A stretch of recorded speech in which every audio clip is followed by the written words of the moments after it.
So you have a science assignment to do which involves drawing a table and a graph.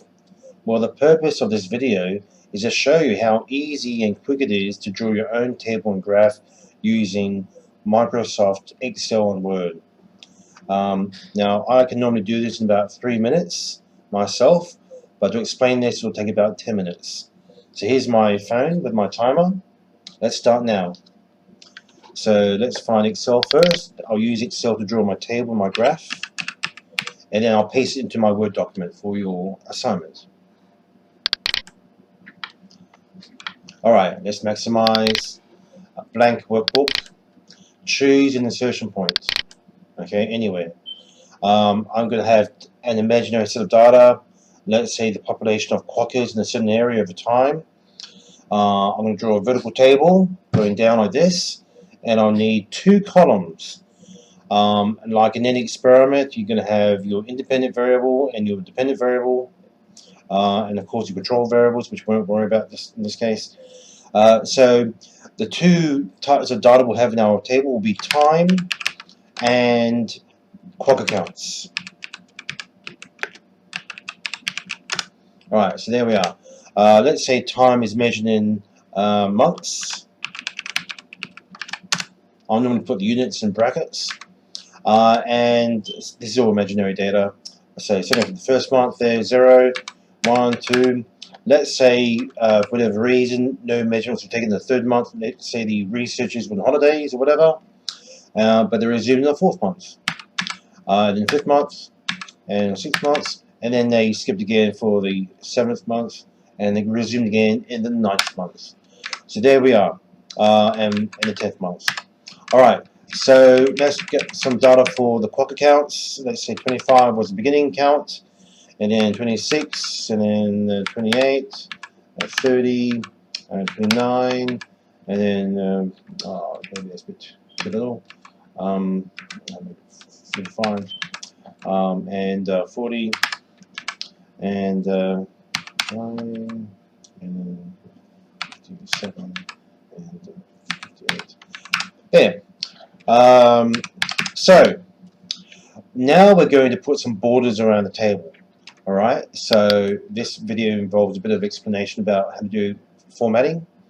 So what I do is I left click at the top left hand corner of my table area, and then keep my finger depressed on the left mouse button and drag it to the bottom right hand corner. Now release. So left click, drag, and release. So I'm going to right click now on my area, making sure that my cursor is on top of the table area, the selected area. Right click, and I'll scroll down to format cells.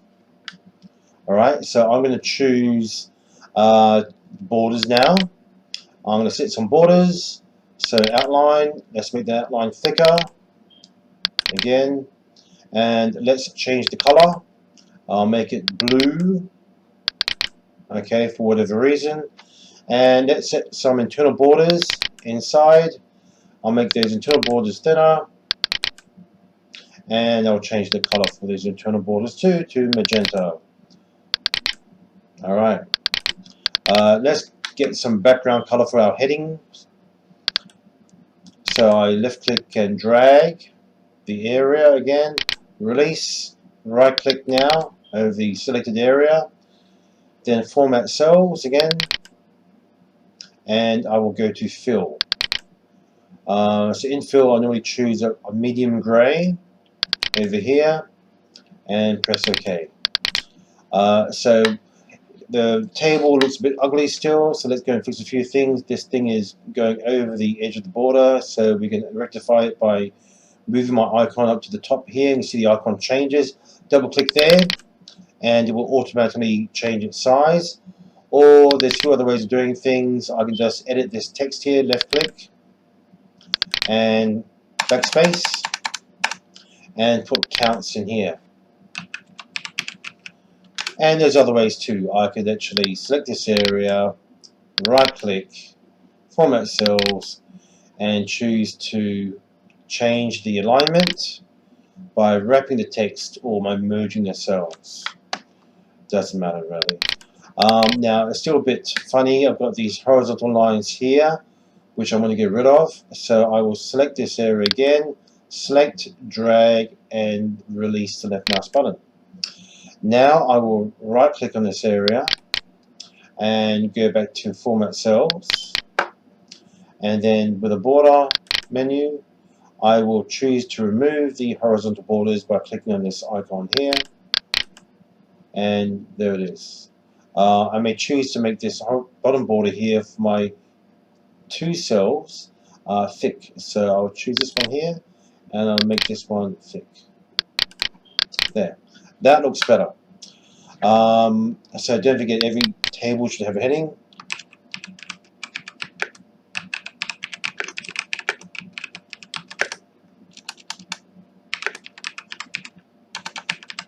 Having a real trouble with spelling today. Let's make that cell bold. So I click on this leftmost cell here and then choose to make it bold up here. Now if for whatever reason this particular menu does not appear, you just go up to View, right, and there it is, and to lock it in, press the pin button. Alright, so most of the editing is done in the home menu here. Alright, so now it's time to almost choose how to draw the graph. But before that is done, we need to think about what type of data we have. So in a well-constructed table like this one, always, I've got a vertical table like this. So always, that leftmost column is a column on the independent variable, the data which is changed. Anything right of the leftmost column is your dependent variable data. The dependent variable is the stuff that you're measuring. So, what's measured, what's changed. Dependent variable, independent variable. Now, when it comes to choosing what kind of graph to draw, whether it's going to be a column graph or a line graph, you need to look at the independent variable, the one which I've selected right now, time. Now look at the numbers or values in time. These values here are in they're in a sequence. Even though there's some missing months there, it's still a sequence. The order does matter. It makes sense to put 1 before 2 and 2 before 4. You don't put 10 before 9 or 5 before 0. It needs to be in order. So when that data in your independent variable column is in a sequence, it's in an order, the order is important to be maintained, you draw a line graph. When the data here is not in an order, or the order or sequence does not matter, you draw a column graph. This is going to be a line graph. So what I'm going to do now, before starting with my graph, I'm going to left click on the very top left corner of my table, then drag again and go down to the bottom right hand side, and then right click, and then release my left mouse button, release. So I've selected that table again, and now I will go up to insert and I will insert a graph. Here are my graph options. So there's the column graph options. And now the funny thing is, in Excel you've got two types of line graphs. You've got what's called a line graph here, but we're going to choose scatter graphs. So just remember, typically speaking, for your typical science experiment, if you're going to draw a line graph in Excel, you choose the scatter option, as you see here. So I'm going to click on this V symbol to expand my options, and I'm going to choose the scatter graph where the straight lines connect the dots, which is this one here, and I can actually see the dots. This one you don't see the dots, the data points. I choose this one here. Now we've got our graph inserted, and I can move that anywhere I want. Alright, and you can see it's selected because I've got these circles on the corners and the midpoints of my borders. So that means I've selected the graph area. Alright, so we can see that the axis titles are missing. So now I'll go up to my plus symbol here, and I'm going to tick axis titles. Alright, to edit the titles, I just edit them straight in the box like that. Very easy. So now remember, in a graph, your vertical column is always your dependent measured values, and your independent data, which is what you change, is always the horizontal. So here I'm going to type in now, because my measured data on the vertical, clock counts. Oops, I'm already out of 10 minutes, so I took longer than expected. And then down here is my independent data, which is time, and don't forget the units measurement months. I need to speed up. There we are. Also, we got this blemish here. We've got this gap of between 10 to 12. So therefore, I'll go up to my plus symbol again, and I'll go to axes. Click on this icon there, and more options. I'm going to change this to 10 and finish. Now that's better. So now it's time to copy and paste this table and graph to Word. So let's go to Word. Alright, blank document again. Now on my computer, by default, the show hide button is active, it's enabled. And the thing about these funny P's, which is your show hide icons, is to show you where you put things in your Word file. So when I start typing things, it means it's going in that line there. So this is very handy for editing and formatting, so you know where things are going in relation to other things. So I'm going to basically copy my table now to Word. So there I go, select and drag, right click, copy, go to Word and find an insertion point. Let's go here or here, whatever, right click, and now paste. Now when it comes to pasting, we've got all these options. I can do a Control V, or I can choose how to paste it. Now this one over here means I get a copy of the table following the formatting from the Excel file, which is the source. This one here, you get a copy of the data, but the styles, the formatting is as per Word styles. This one here is quite handy. You keep the formatting from Excel, but you have the the good thing about this is that if you change your data in Excel, it will automatically update in Word.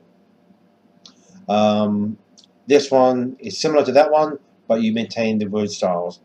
Here, this one here is a plain visual representation of the table, and this one's a boring text grab of from Excel. Well, I normally choose this one here, but the disadvantage of this one is that if you change your data in Excel, it won't automatically update in Word, but that's okay with me. Right, so I choose this one. There it goes. Now, if I change my mind or change my data in Excel and I need to update my copy in Word, I just select all this area here and delete it.